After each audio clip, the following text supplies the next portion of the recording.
जय जिनेन्द्र। निज स्वरूप को परामरस, जामे भर्यो अपार। वंदो परमानंदमय, समय सार अविकार।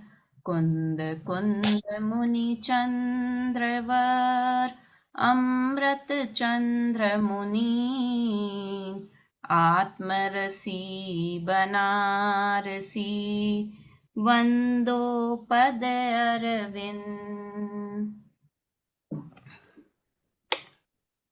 पंडित बनारसी दास जी कृत नाटक समय सार ग्रंथ के शादवाद द्वार पर हम चर्चा कर रहे हैं। हमने पिछली क्लास में इस द्वार को प्रारंभ किया, जिसमें हमने देखा कि अमृत चंद्र आचार्य देव को शादवाद द्वार लिखने की जरूरत ही क्यों पड़ी। समय सार ग्रंथ तो समाप्त हो गया था सर्व विशुद्धि द्वार पर, किंतु फिर भी अमृत चंद्र आचार्य देव ने परिशिष्ट के रूप में यह द्वार प्रस्तुत किया। हमने पहली भी बात की थी कि समय सार पढ़ने से मैक्सिमम प्रॉफिट भी हो सकता है और बहुत लॉस भी हो सकता है। इसी डर से, लॉस नहीं हो जाए इस डर से कई लोग समय सार को पढ़ते भी नहीं हैं। किंतु अगर सही अपेक्षा को पढ़कर समय सार ग्रंथ पढ़ें, किस अपेक्षा से लिख रहे हैं आचार्य देव वो बात, तो पक्की बात है हमें मैक्सिमम प्रॉफिट किस चीज में है कि सम्यक दर्शन की प्राप्ति और मोक्ष दशा की प्राप्ति हमें होगी। मोक्ष मार्ग हमारे लिए प्रारंभ हो जाएगा, ऐसा यह ग्रंथ है। तो हमने 7 तक के छंदों पर चर्चा की थी। 8 तक के छंद हमारे हो गए थे। 8वें नंबर का छंद एक बार शेयर करती हूँ जो हमने अंतिम देखा था। भाभी सैटरडे को क्लास हुई थी क्या? हाँ, सैटरडे को क्लास हुई थी और वो क्लास जरूर रेखा जी सुन लीजिएगा, क्योंकि वो इस शादवाद द्वार का बेस था। अगर वो नहीं पढ़ेंगे सुनेंगे क्लास को तो ये आगे शादवाद द्वार लिखा ही क्यों ये समझ में नहीं आएगा, है ना। तो इसलिए भाभी प्लीज आप मुझे ग्रुप में ऐड कर देंगे ताकि मुझे अपडेट मिलती रहे। अच्छा, हाँ हाँ हाँ हाँ। तो आप है ना? मुझे मेरा फोन नंबर लिखिए, आप मुझे अपना नंबर भेज दीजिएगा, मैं ऐड करती हाँ हूँ। हाँ। 96497 96 497 497। 33 हाँ 666, ओके भाभी। है ना। ये आप मुझे एक बार जय जिनेन्द्र भेज दें तो मैं ग्रुप में आपको ऐड कर लूंगी। और किसी को ओके भी जो यूट्यूब पे सुनते हैं तो जिसको भी नंबर चाहिए तो उन्हें मैं जूम की लिंक भी भेज दूंगी, जिस किसी को भी चाहिए हो। ये देखिए, ठीक है शादवाद भाभी। संसार सागर से तारने वाला है। ये हमने अंतिम दोहा क्लास में देखा था कि अब जैन धर्म का जो मूल है वो शादवाद अधिकार में यहाँ से कहता हूँ, ऐसा बनारसी दास जी कह रहे हैं। और उससे क्या होगा कि उसको जानने से जगत जन संसारी जीव इस जगत के भव समुद्र से पार हो जाएंगे। भव समुद्र से पार होने का रास्ता है शादवाद को समझना। अब हम ये पहले देखते हैं शादवाद मतलब होता क्या है। जैन धर्म को जैसे हम बात करते हैं कि भगवान को एक शब्द में बताना है तो भगवान कैसे हैं, वीतरागी हैं। तो जैन मत कैसा है, अगर वो एक शब्द में बताना है तो वो है शादवाद। जैन मत को, मत और धर्म में अंतर पर भी हम पहली क्लासेस में बात कर चुके हैं मम्मी। मत और धर्म में क्या अंतर है कि धर्म में आचरण संबंधी बात ज्यादा कही जाती है, किंतु मत में 6 द्रव्य के बारे में वो क्या समझते हैं अन्य वाले, 7 तत्व को वो किस रूप में देखते हैं, जीव द्रव्य को वो किस रूप में देखते हैं, वो बात जिसमें कही जाए उसे मत कहते हैं। तो यहाँ पर जैन मत शादवादी है। शादवाद 2 शब्द मिले हुए हैं। शाद का अर्थ होता है किसी अपेक्षा से। शाद मतलब क्या होता है, किसी अपेक्षा से। और वाद मतलब कथन करना, किसी अपेक्षा से कथन करना।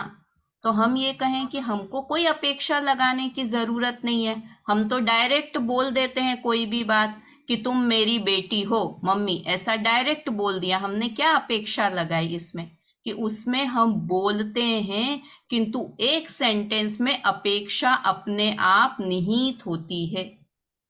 हम अपेक्षा लगाएं या नहीं लगाएं, किंतु हम एक भी सेंटेंस बोलेंगे तो उसमें कुछ न कुछ अपेक्षा जरूर होती है।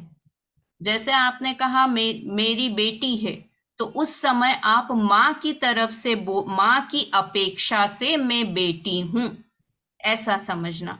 उस समय भी मैं पत्नी हूं, खुद भी माँ हूं, चाची हूं, दादी हूं, नानी हूं, सब कुछ हूं, किंतु जब आपने बोला मेरी बेटी, बेटी बोला, उतने में ही क्या हो गया कि ये माँ की अपेक्षा से बात कर रहे हैं, तो ये बेटी है। ऐसी क्यों शादवाद की जरूरत पड़ी? क्योंकि वस्तु अनेक धर्मात्मक होती है ना। वस्तु कैसी होती है? अनेक धर्मात्मक होती है। अनेक धर्मात्मक मतलब वस्तु में अनेक धर्म होते हैं। अब बेला भाभी, हम धर्म किसको समझते हैं? पूजा करना, पाठ करना, ये धर्म, या फिर और थोड़ा तो सम्यक दर्शन, ज्ञान, चारित्र। किंतु धर्म किसे कहते हैं? जो धारण करता है उसे धर्म कहते हैं। धर्म की परिभाषा क्या है? जो धारण करता है। तो वस्तु क्या धारण करती है कि वस्तु में गुण भी है, पर्याय भी है। वस्तु के अंदर क्या क्या चीजें हैं? गुण है और पर्याय है। गुण और पर्याय से ही तो वस्तु बनी है। थोड़ा समझने की कोशिश करना मम्मी, रेखा जी, सब लोग थोड़ा। सुनीता आंटी, उपयोग को सूक्ष्म रखेंगे, बेस समझ में आएगा तो पूरा द्वार सुनने में मजा आएगा, नहीं तो लगेगा पता नहीं क्या बात चल रही है ना। तो वस्तु कैसी है? अनेकात्मक है, अनेक धर्मात्मक है, अनेक धर्म वस्तु में है। और कैसे धर्म है? जो अपोजिट लगते हैं वैसे धर्म है ना। धर्म मतलब धारण करना। तो वस्तु में द्रव्य और गुण है, किंतु फिर भी वस्तु कैसी है? अनेक धर्मात्मक है, मतलब वस्तु में अनेक गुण हैं, अनेक पर्याय हैं। इसका मतलब वस्तु अनेक धर्मात्मक है ना। अब उस अनेक को हम एक बार में नहीं बोल सकते हैं।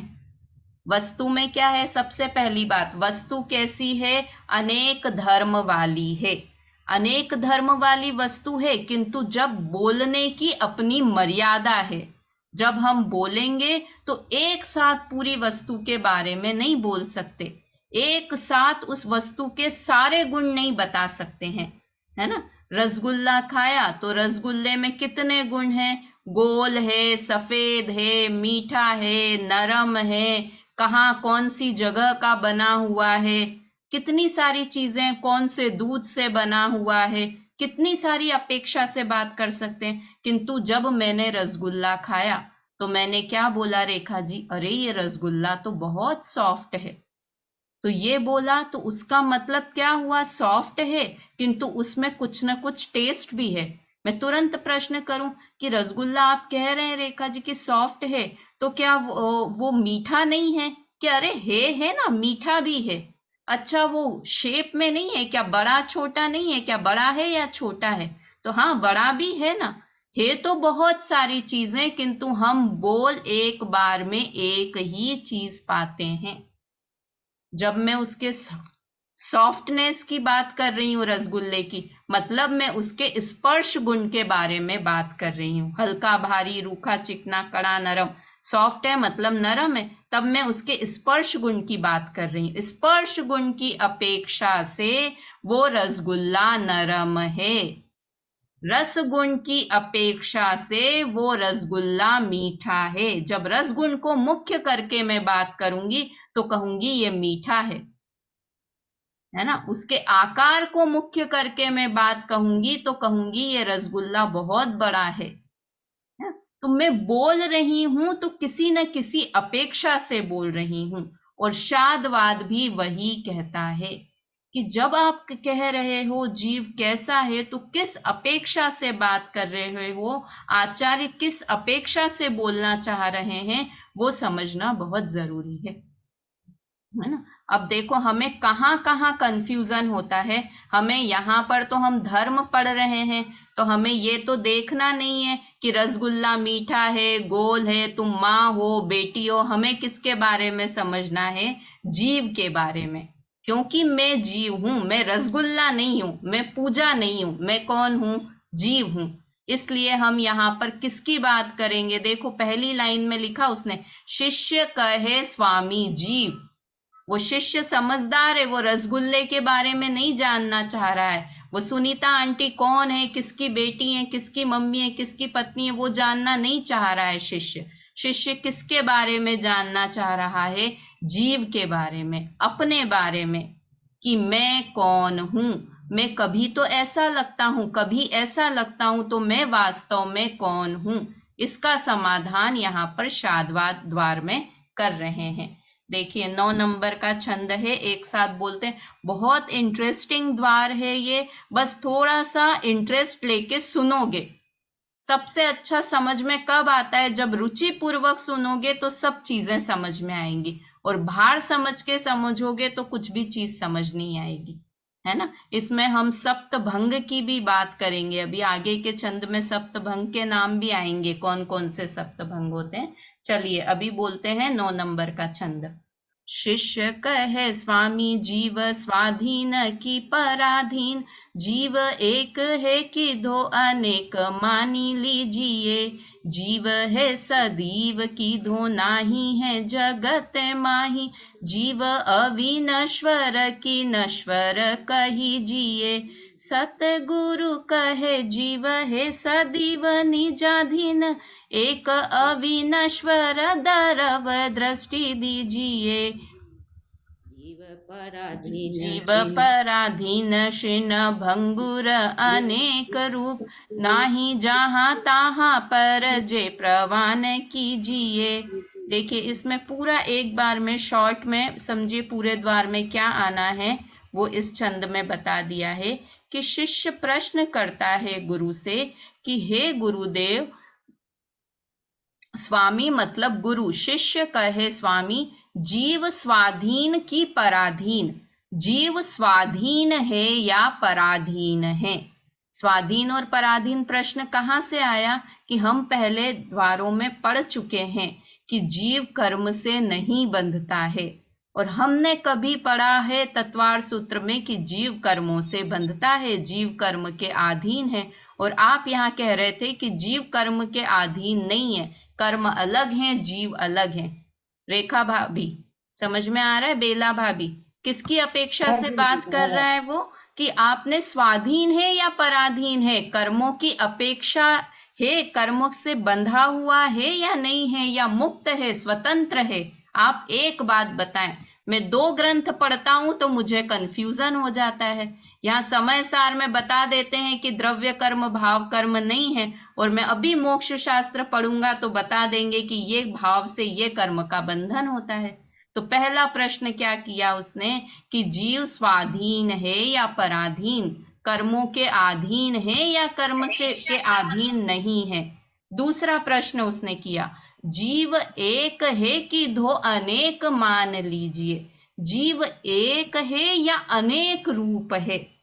अनेक रूप कहाँ से पढ़ लिया? कि आप कहते हो जीव पंचेंद्रिय है, कभी कोई कहता है कि तुम संसारी हो, कभी कोई कह देता है कि तुम संगी हो, कभी कोई कह देता है तुम मनुष्य हो, कभी कोई कह देता है तुम स्त्रीलिंग वाले हो। तो एक बात बताओ ना, मैं एक हूं या अनेक रूप हूं? मम्मी अनेक रूप हूं कि मैं कब बता दो, मैं संसारी हूं, मुक्त हूं, बहिरात्मा हूं, कितने सारे एकेंद्री हूं, पंचेंद्री हूं, संगी हूं, असंगी हूं, मिथ्यात्व गुण स्थान वाला हूं, मैं हूं क्या आखिर? मैं एक हूं या अनेक रूप हूं? कंफ्यूजन बहुत। और आप यहाँ समय सार में एक कह रहे हो कि कुछ नहीं, मैं एक ज्ञान मात्र हूं। तो मैं एक हूं या अनेक हूं? दूसरा प्रश्न। तीसरा, जीव है सदीव कीधो नाही है जगत माही, जीव हमेशा रहता है या जीव का कभी नाश भी हो जाता है? आप तो कहते हो कई बार तो मैं अनादि अनंत हूं, कभी तो ऐसा कह देते हैं। और कभी क्या कह देते हैं सुनीता आंटी? आयु कर्म के अधीन है। संजीव भाई साहब की उतनी ही आयु थी 47 वर्ष, इसलिए वो आयु कर्म के अधीन थे, कोई कुछ नहीं कर सकता। उनकी उम्र 47 ईयर्स की थी। तो टोडरमल जी की भी उम्र 47 ईयर की थी, और एक जगह कह देते हैं कि वो तो अनादि अनंत हैं। तो मैं हमेशा रहने वाला हूं या मैं नाश को प्राप्त होने वाला हूं? एक बात बताइए गुरुदेव, आप अलग अलग बात बोलते हो तो मैं कंफ्यूज हो जाता हूं। जीव अविनश्वर की नश्वर कहीजिए, जीव हमेशा रहने वाला है या नाश को प्राप्त होने वाला है, ऐसा आप मुझे बता दीजिए, है ना। ये इसका जीव है सदैव की है जगत नहीं, कि जीव की सदैव में यहाँ पर ये लेना कि संसार में जीव की सत्ता है या संसार में जीव की सत्ता नहीं है, और जीव हमेशा अनादि अनंत है या जीव नश्वर है। तीसरी और चौथी लाइन में अंतर समझ में आया ना मम्मी? तीसरी हाँ लाइन हाँ, में तो ये बोल रहे हैं कि जीव संसार में रहता है या संसार में नहीं ये नाश रहता होता है ना। और चौथी लाइन में बता रहे हैं कि जीव अनादि अनंत है या फिर आयु कर्म के अधीन है, नश्वर है। ऐसे 4 प्रश्न शिष्य ने किए। कौन बता सकता है मम्मी? चारों प्रश्न बताओ, कौन कौन से 4 प्रश्न किए शिष्य ने? शिष्य कहते हैं कि जीव स्वाधीन है या पराधीन है, हम्म जीव एक है या अनेक है, हम्म जीव जगत में है या जीव सदैव किधो मनाही जगत माही, जीव जगत में है या नहीं है। हाँ, संसार में रहता है या नहीं रहता है जीव।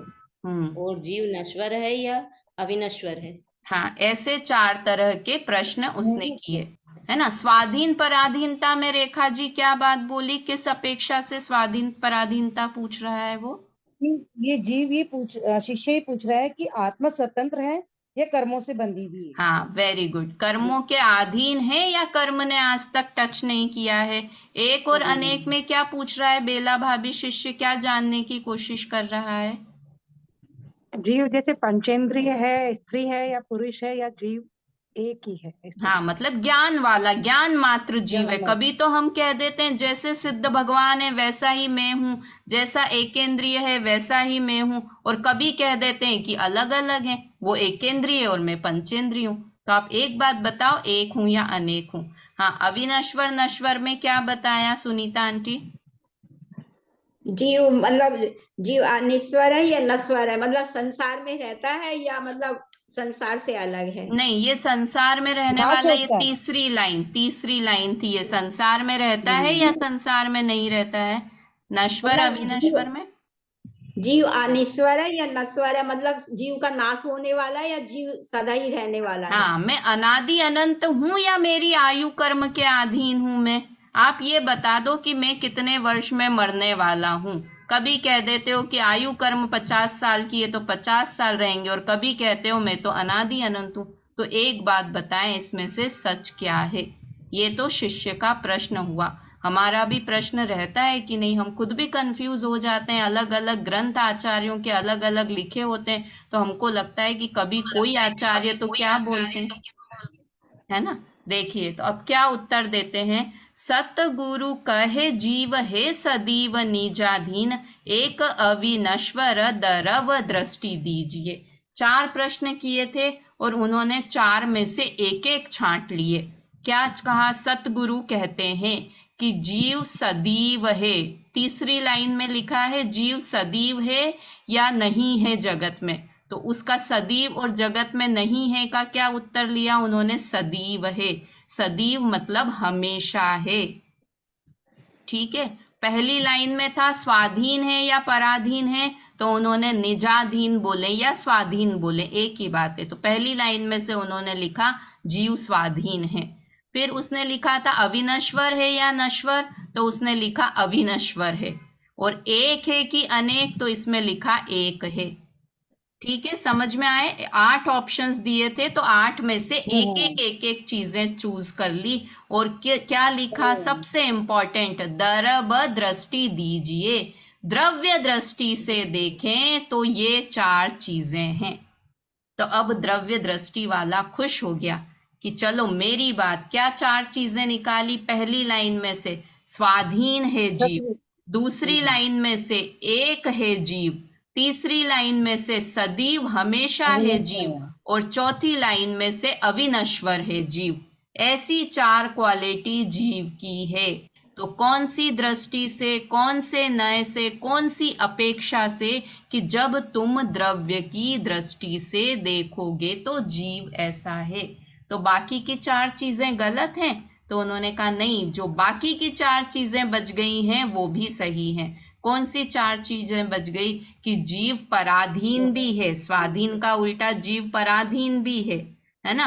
अनित्य का उल्टा अविनश्वर का क्षणभंगुर भी है, अनेक रूप भी है, किंतु कहाँ? ना ही जहां तहां पर जे प्रवान कीजिए। और संसार में नहीं भी है, पर किस लिए? कि पर्याय से देखोगे तो ऐसा है।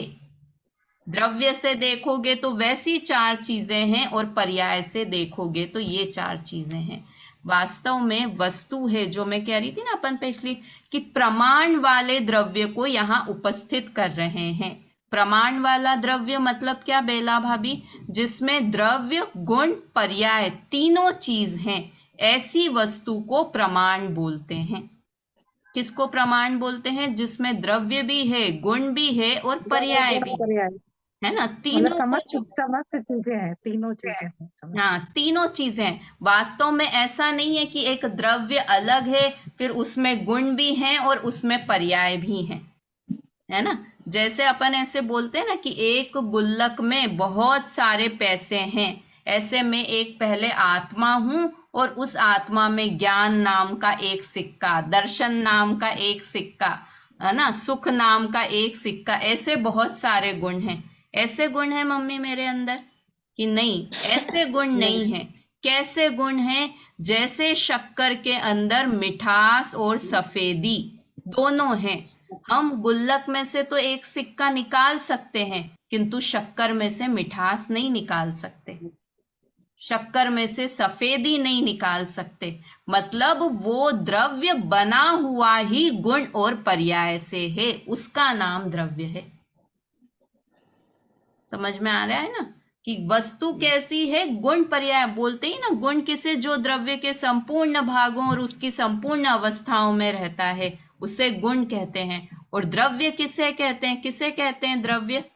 ज्योतिप जी बताएं, द्रव्य किसे कहते हैं? हम भागों में पढ़ते हैं ये परिभाषा। द्रव्य किसे कहते हैं? गुणों के समूह को द्रव्य। हाँ, गुणों के समूह को द्रव्य कहते हैं। तो ऐसे गुण गुण और नहीं पर्याय है के समूह को द्रव्य। हाँ, गुण और पर्याय के। तो ऐसे गुण नहीं है जैसे कि गुल्लक में पैसे भरे हुए हैं, ऐसे गुण नहीं है मेरे। द्रव्य बना हुआ ही गुणों का है, गुणों से बना हुआ ही द्रव्य है। तो जब हम द्रव्य के गुण और पर्याय सबको ध्यान में रखते हैं, तो वो प्रमाण का द्रव्य कहलाता है ना। तो देखिए, जयचंद जी छाबड़ा की 12 भावना याद है किसको? पहली भावना है अनित्य भावना। क्या है? द्रव्य रूप करी से सार्वतीर पर्जय न है गुण, द्रव्य दृष्टि आपाल को पर्जय न करी गुण। हाँ, द्रव्य, वेरी गुड, है ना। क्या है? द्रव्य क्या? द्रव्य दृष्टि आपाल। हाँ, स्टार्टिंग क्या है? द्रव्य दृष्टि आपाल को। नहीं, अभी स्टार्टिंग बोली थी ना आपने। हाँ, वही है। वापस से पूरा बोलो। द्रव्य दृष्टि आपाल नहीं, द्रव्य रूप करी सार्वतीर पर्जय है गुण, द्रव्य दृष्टि आपाल को पर्जय न करी गुण। हाँ, द्रव्य दृष्टि से देखा जाए तो कैसा है? नित्य है। और पर्याय दृष्टि से कैसा है? अनित्य है। तो यहाँ पर वही द्रव्य और पर्याय दोनों दृष्टि की बात कर रहे हैं कि द्रव्य दृष्टि से कैसा है और पर्याय दृष्टि से कोई एक ही पदार्थ द्रव्य दृष्टि से कैसा है, और वो ही पदार्थ उस ही समय पर्याय दृष्टि से कैसा है। अब जो यहाँ हमने बातें की थी ना कि नित्य भी है, अनित्य भी है, एक भी है, अनेक भी है, क्षणभंगुर भी है और विनश्वर भी है। तो क्या कहा कि एक दृष्टि से देखोगे एक ही पदार्थ को, उस ही समय वो नित्य भी है और उस ही समय वो द्रव्य अनित्य भी है ना। वो पदार्थ एक ही दृष्टि से वो एक ही समय पर वो द्रव्य एक रूप भी है और उस ही समय वो द्रव्य अनेक रूप भी है।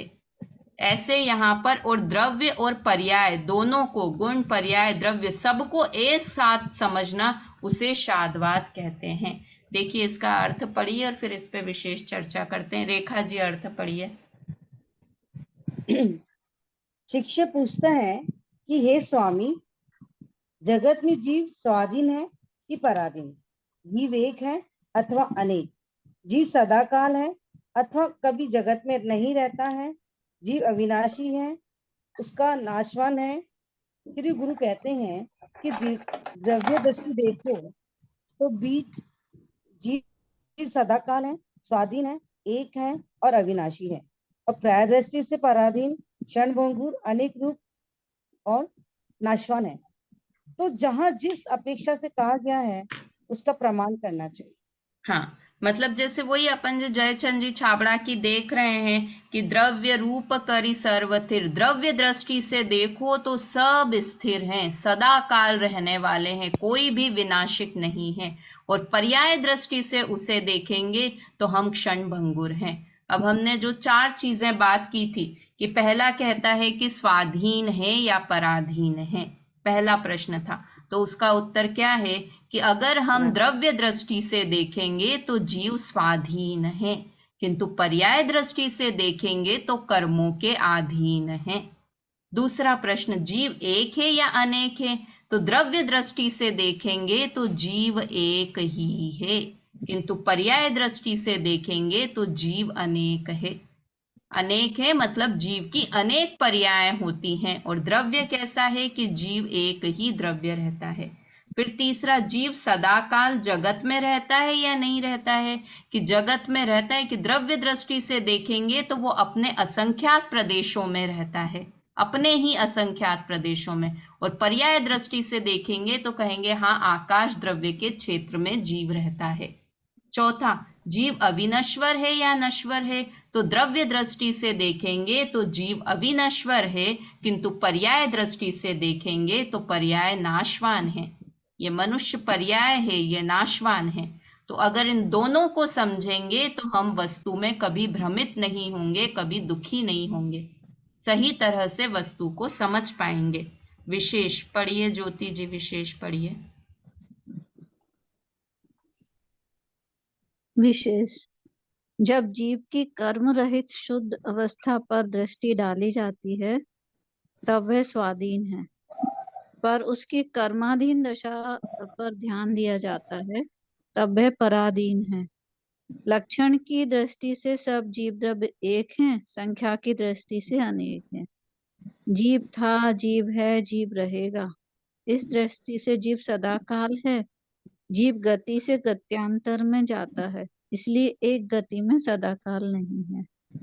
जीव पदार्थ कभी नष्ट नहीं हो जाता, इसलिए वह अविनाशी है। क्षण क्षण में परिणमन करता है, इसलिए वह अनित्य है। हाँ, तो यहाँ चारों तरीके से 4 बात यहाँ पर सिद्ध की। अभी और तरीके से शाद्वाद बहुत तरह, ये तो हमने एक चीज पर लगाया। अब पदार्थ स्वचतुष्टय की अपेक्षा से अस्ति रूप है और पर चतुष्टय की अपेक्षा नास्ति रूप है, ये बताते हैं। स्वचतुष्टय कौन से हैं उनके नाम भी यहाँ पर बोलेंगे। एक साथ छंद बोलते हैं पहले।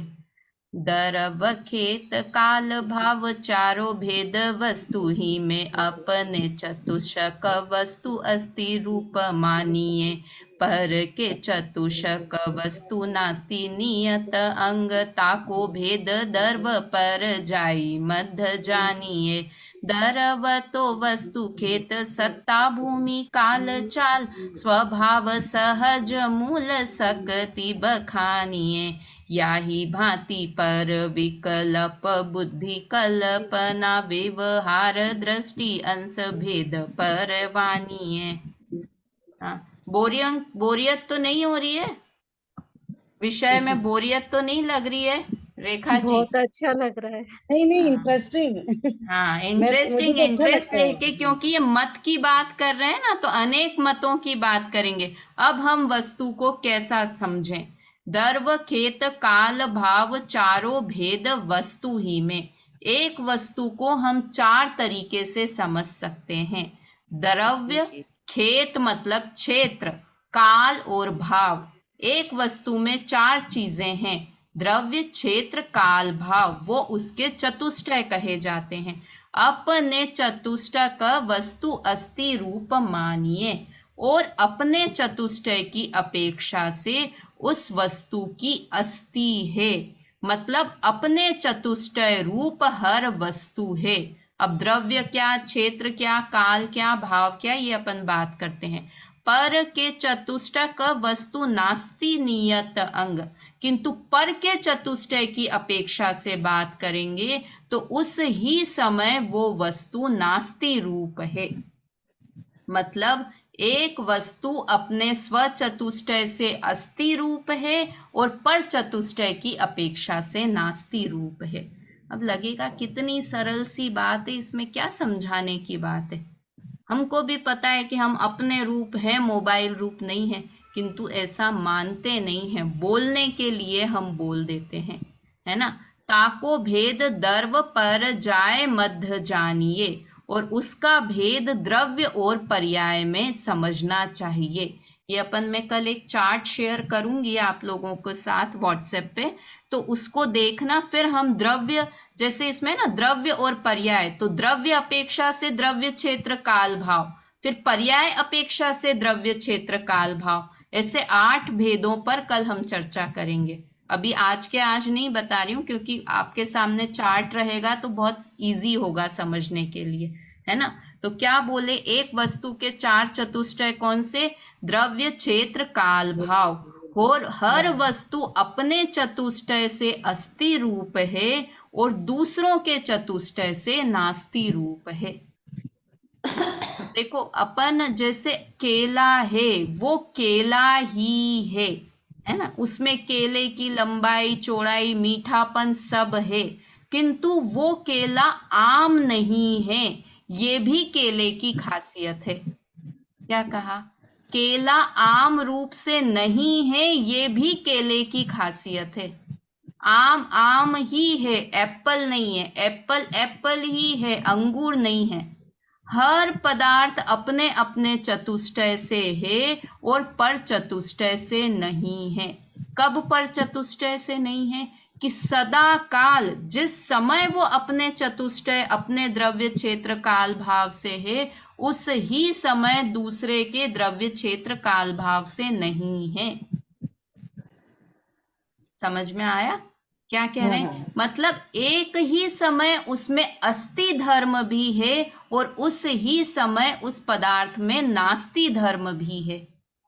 इस ही समय मैं अपने द्रव्य, क्षेत्र, काल, भाव से हूं और अपने बच्चों के द्रव्य, क्षेत्र, काल, भाव से नहीं हूं। एक ही समय पर मुझ में अस्थि रूप धर्म भी है और पर से नास्ति रूप धर्म भी है ना। ये बोलने में, शब्दों में ऐसा लगता है कि है, किंतु हम वास्तव में अपनी अस्थि अपने चतुष्टय से नहीं मानते हैं, पर के चतुष्टय से अपनी अस्थि मानते हैं। अपनी अस्थि मतलब अपना अस्तित्व, है ना। हम पर के कारण से अपना अस्तित्व, अपनी आइडेंटिटी, अपनी पहचान मानते हैं, किंतु वास्तव में मेरा अस्तित्व अपने ही द्रव्य, क्षेत्र, काल, भाव से है, पर पदार्थ के द्रव्य, क्षेत्र, काल, भाव से नहीं है। हाँ। दरवतो वस्तु खेत सत्ता भूमि काल चाल स्वभाव सहज मूल सकति बखानिए। अब द्रव्य, क्षेत्र, काल, भाव किसे कहते हैं, कि द्रव्य मतलब जो वस्तु है उसे द्रव्य कहते हैं। क्षेत्र किसे कहते हैं, खेत, सत्ता भूमि, सत्ता भूमि। क्षेत्र किसे कहते हैं, क्षेत्र बता सकते हैं क्षेत्र की परिभाषा कोई? प्रदेश को, हाँ वेरी गुड, प्रदेश को क्षेत्र कहते हैं। और प्रदेश मतलब क्या बेला भाभी, प्रदेश मतलब क्या होता है? सत्ता, अपनी भूमि, जो आत्मा से परमाणु पाए जाए। नहीं, परमाणु जगह घेरता है ना, उसको प्रदेश कहते हैं।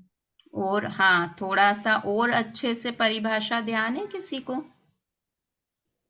उद्गल का सबसे छोटा अणु आकाश का जितना सबसे छोटा हिस्सा रोकता है उसे एक प्रदेश कहते हैं, है ना। पुद्गल का सबसे छोटा मतलब परमाणु, पुद्गल का सबसे छोटा हिस्सा क्या होता है, उसे कहते हैं परमाणु। परमाणु का मतलब ही होता है कि उस हिस्से के दो हिस्से नहीं किए जा सकते, उसे परमाणु कहते हैं। मतलब बिल्कुल हमारे तो निगाह में भी नहीं आएगा, समझो बहुत छोटा सा ड्रॉप। और वो जितनी चीज जगह को, आकाश कितना है, आकाश पूरा है, तो वो जितने आकाश के हिस्से को रोक रहा है उसे एक प्रदेश कहते हैं। और प्रदेश मतलब होता है क्षेत्र, मतलब किसी चीज को नापना। जैसे हम दूध को लीटर में नापते हैं, कपड़े को मीटर में नापते हैं, सोने को किलो में नापते हैं, है ना। तो ऐसे ही हम द्रव्य कितना बड़ा है, तो द्रव्य इतने लीटर वाला है ऐसा नहीं बोलेंगे, द्रव्य कितना बड़ा है कि कितना प्रदेशी है द्रव्य, है ना। जीव कितना बड़ा, तो कितना प्रदेशी है जीव। धर्म कितना बड़ा, वो सारी प्रदेशों की संख्या है ना। जीव असंख्यात प्रदेशी, पुद्गल के कैसे हैं, जीव एक प्रदेशी भी है, अनेक प्रदेशी भी और अनंत प्रदेशी भी, संख्यात असंख्यात अनंत, तीनों प्रकार के भेद। धर्म कितना प्रदेशी है, असंख्यात। अधर्म भी असंख्यात। और काल कैसे हैं, काल एक प्रदेशी है ना, उसको कालाणु कहते हैं। तो इस तरह से सबका साइज फिक्स है कि कितना। तो क्षेत्र मतलब सत्ता भूमि को क्षेत्र कहते हैं, प्रदेश को कि मेरा प्रदेश मेरा ही है, मैं आकाश द्रव्य के सहारे नहीं हूं, ऐसा यहाँ पर स्वचतुष्टय बताया। काल चाल, काल किसे कहते हैं, चाल, परिणमन को काल कहते हैं। चार चीजें बताई थी, द्रव्य क्षेत्र काल भाव। तो द्रव्य मतलब वस्तु, क्षेत्र मतलब प्रदेश, काल मतलब परिणमन और दूसरा स्वभाव। द्रव्य क्षेत्र काल भाव, भाव मतलब स्वभाव, उस वस्तु का स्वभाव कैसा है। ये सहज मूल सकति बखानी है, ऐसा हर द्रव्य के क्षेत्र काल भाव सब निश्चित हैं हर वस्तु के, है ना। द्रव्य, वस्तु मतलब द्रव्य, क्षेत्र मतलब प्रदेश, काल मतलब परिणमन और भाव मतलब स्वभाव, उस वस्तु का स्वभाव। ये चार चीजें हर वस्तु में मूलभूत शक्ति रूप में विद्यमान हैं। याही भांति पर विकल्प बुद्धि कल्पना व्यवहार दृष्टि अंश भेद परवानीय। इस तरह से इसके अलावा जितनी बुद्धि से कल्पना की जाती है वो सब व्यवहार दृष्टि समझना चाहिए, और उससे क्या होता है, बहुत सारे भेद प्रभेद खड़े हो जाते हैं, है ना। विकल्प में व्यवहार दृष्टि से देखेंगे, द्रव्य दृष्टि से तो अपने क्षेत्र काल भाव में रहता है। पढ़िए, इसका अर्थ पढ़िए एक बार, टाइम हो गया, भावार्थ तो शायद नहीं पढ़ पाएंगे। बेला भाभी पढ़िए इसका अर्थ। द्रव्य क्षेत्र काल भाव ये चारों वस्तु में ही है, इसलिए अपने चतुष्क अर्थात स्वद्रव्य, स्वक्षेत्र, स्वकाल और स्वभाव की अपेक्षा से वस्तु अस्तित्व स्वरूप है, और पर चतुष्क अर्थात पर द्रव्य, पर क्षेत्र, पर काल और पर भाव की अपेक्षा वस्तु नास्ति रूप है। इस प्रकार निश्चय से द्रव्य आस्ति नास्ति रूप है, उसका भेद द्रव्य और पर्याय में जाना जाता है। वस्तु को द्रव्य, सत्ता भूमि को क्षेत्र, वस्तु के परिणमन को काल और वस्तु के मूल स्वभाव को भाव कहते हैं। इस प्रकार बुद्धि से स्व चतुष्टय और पर चतुष्टय की कल्पना करना सो व्यवहार नय का भेद है ना। तो इस तरह से अभी इसका विशेषार्थ बहुत बड़ा है, अपन कल की क्लास में बात पढ़ेंगे, किंतु आज की क्लास का मूल क्या समझना कि द्रव्य और पर्यायात्मक वस्तु होती है। जिस अपेक्षा से जहां कथन किया गया है उस अपेक्षा से समझना उसे शादवाद कहते हैं। अपेक्षा से कथन करना उसे शादवाद कहते हैं। और हर वस्तु अपने स्वचतुष्टय से है और पर चतुष्टय से नास्ति रूप है।